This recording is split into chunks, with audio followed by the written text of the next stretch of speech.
wanted to talk about how I got into costuming. Halloween is coming around all over again, full steam ahead. I don't know how that happens, but it does. But I wanted to talk about how I got into costuming. And this video is going to be more about showcasing my mom's artistry when I was a kid and my childhood costumes and how that led me into the love of costuming. My mom has always been really crafty and really artsy, artistic, and she actually started scrapbooking and doing paper arts and some home sewing projects and stuff like that when I was a kid. And so she actually sewed this Raggedy Ann doll for me. Okay, and so my first name is actually Suzanne, and so Anne on the end of Suzanne, right? And she sewed me a life-size doll of me to put my clothes on this doll, right? To, you know, as a, you know, a life-size me, basically. My brother's nickname when we were kids was Andy, so Raggedy Ann, or Raggedy Suzanne and Andy was I think something that she played up a little bit when we were kids. I can't find any evidence that she put us in Raggedy Ann and Andy costumes, but I am sure she wanted to. I am looking like a boss in this picture. Is displaying the box or the present that the life-size that present, and I distinctly remember that really large doll being in that present, and she scrapbooked those paper fussy cut those paper pieces onto that gift box. Hat from a craft project, and it was apparently the first costume hat I ever made, and I loved it. I was so proud of it. I thought it was so much fun. It is essentially made out of a piece of cardboard pizza box. I think I made this at home. I don't know how or why I got into making this at home sometime, but apparently it was made out of a cardboard pizza box. The ribbons and the decoration on top was just some stuff that we had laying around that I hot glued on there and put it on as almost an 1890s style or into the 1900s sort of hat. So I just think that was so cute. But that was the first hat I ever made and my first step into historical costume hats, which I used to make, and I used to sell them online. And let's see here, the kindergarten vegetable dress that I was wearing was actually a dress that my mom found at a thrift store, which this dress has absolutely nothing to do with historical costuming, but I suppose it is my love of novelty prints. I think my mom found this dress at a thrift store and she bought it for me because it was my size, and I absolutely loved this dress. I thought it was the cutest thing ever. I wanted to wear it all the time, and it was a vegetable print dress, okay? And like, it's, you know, it's not Disney, it's not cartoon, it's not princess, like, it's a vegetable print dress. So basically the maturity of the print was very much beyond my years at this time. But yeah, I just loved this dress. And fun fact about this picture is that this is a picture of me in the summer after I graduated kindergarten. So this is a vacation Bible school picture, and the arm that is actually holding the dog puppet actually still bruised from where I broke my arm when I was 6 or earlier in this year. So that one has the least to do with historical costuming. Let's see here, the dunce costume. My mom did not make the toddler onesie outfit, but she did make the collar and the hat to make me into a dunce. And apparently in that picture, I'm not very happy about being a dunce. But then I get over it, and apparently we go trick-or-treating, and my brother was Mickey Mouse in a gold and purple lame outfit. As far as the historical accuracy on the design of the costume, there is none. There is no historical accuracy. It was just a girl's fantasy costume. Like I said, the entire costume is made out of lame.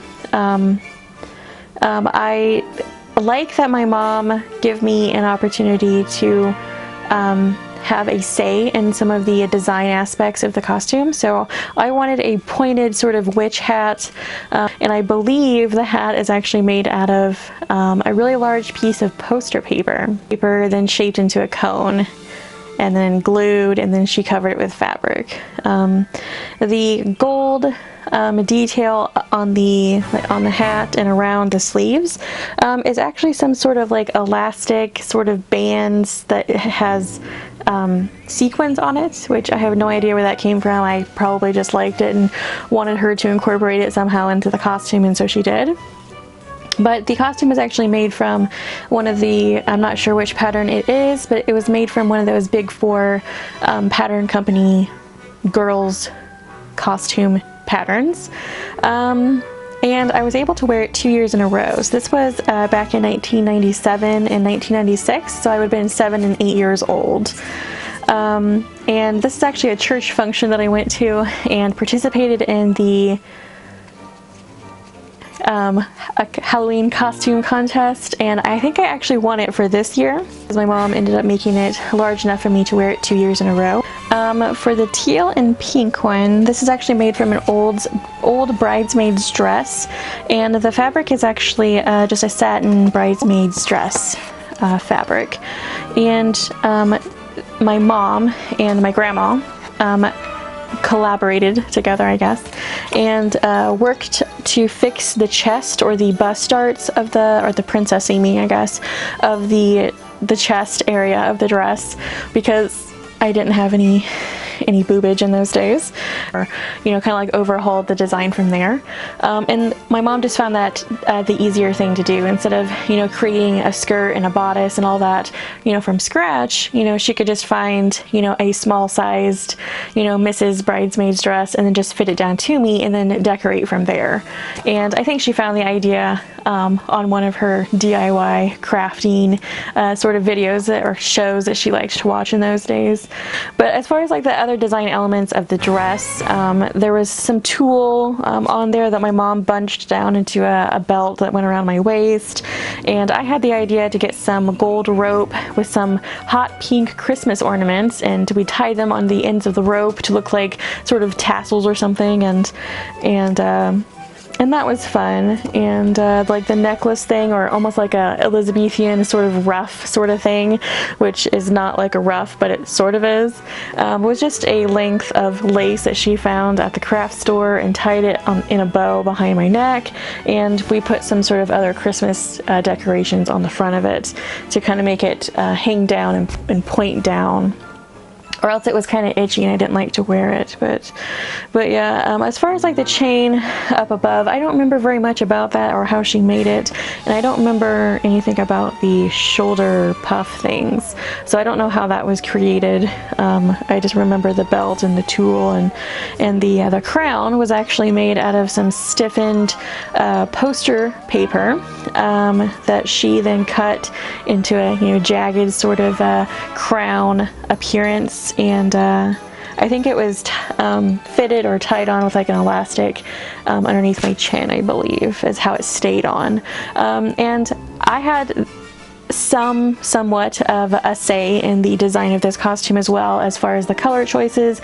I wanted to go with these color choices, and the design of the crown as well was very vaguely and very loosely based on the crown from Glinda the Good Witch from The Wizard of Oz. So the ornament or decoration on the crown was actually some sort of Christmas decoration that was already gold, and she ended up like hot gluing it on with some other flat back sort of stone things, and it was fun. Like, I loved wearing this one. I got tons of compliments on this dress as well, or this costume. For the back of the costume, there is some sort of like ruffly bow thing that was original to the dress, and my mom ended up just putting some pieces of fabric of pink tulle and some gold star netting. I think she actually glued those gold stars. I think that star whatever stuff was actually like star confetti, and she like hot glued it onto the netting to make it like some sort of fantastical, fantasy dress, and I loved it, loved it, loved it, loved it. I don't exactly know why the crown has a like a curtain or a veil on the back, but it was alright. So for this costume, I participated in the same Halloween costume contest as the year before, and I did not end up winning the contest. Some other deserving kid did. Yeah, some other deserving kid ended up winning, and the consensus was that because I won the contest last year, that I shouldn't win it 2 years in a row. So some other deserving kid won the contest. So I am not salty about that at all, okay? No, not at all. Not one bit salty about it, okay? No. But I remember kids would come up to me in the mall or wherever in school, even kids from classes that I didn't know or didn't have, you know, didn't hang around with, would come up to me in this costume and would compliment me on these costumes. And, you know, I'm not saying that, you know, like really inflated or, you know, blew up my my confidence or my head any, but it was just so fun, and it was so it was just such a compliment to get, I guess, kind words from my peers, because when I was a kid in school, nobody really wanted to hang out with me. I don't know why. I don't care. But I don't know, like I wasn't very popular. I wasn't very social. I wasn't very outgoing. I was really low self-esteem from an early age, and these costumes really kind of helped me like get out of my little bubble, my little cocoon, I guess. I had a teacher described me and my whole like journey throughout the school year was that I was pretty much like a little caterpillar, all, you know, tucked up, safe and secure in my little cocoon. And then by the end, you know, as the school year progressed, I then would, you know, hatch out, and then I would almost what is that, like unfurl my wings.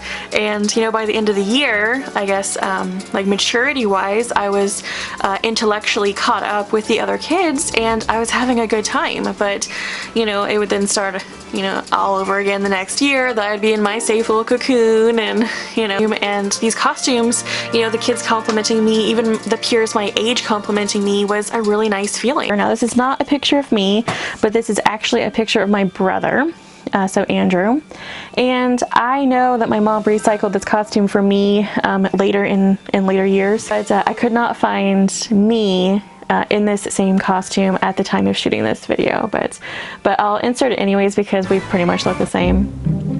But basically the gray mouse pajama onesie or something like that was a store-bought outfit, and the mask was store-bought, but it was her idea to get some sort of yellow foam and wrap that foam around him to look like he was wrapped or covered in cheese. So for some reason I think that is just the most adorable costume I have ever seen. I don't think that I would use foam. I would probably use like felt or something like that, a little bit more movement than foam, I think. But yeah, I just think that is so adorable, and if ever I had a kid, no matter the sex, I would actually dress it in that same recreated costume and bring out my old pictures to embarrass them later. But yeah, I just wanted to share my my little costumes when I was a kid, and wanted to convey perhaps where my you know, love of historical costuming maybe stems from, and you know, maybe like tip my cardboard hat to my mom for you know, getting me interested in costuming and being crafty, and, you know, just I don't know, like articulating and using my mind in different ways to, you know, be artistic. And, you know, I have to tip my cardboard hat off to her. That she is the one that originally got me into costuming. So see you next time.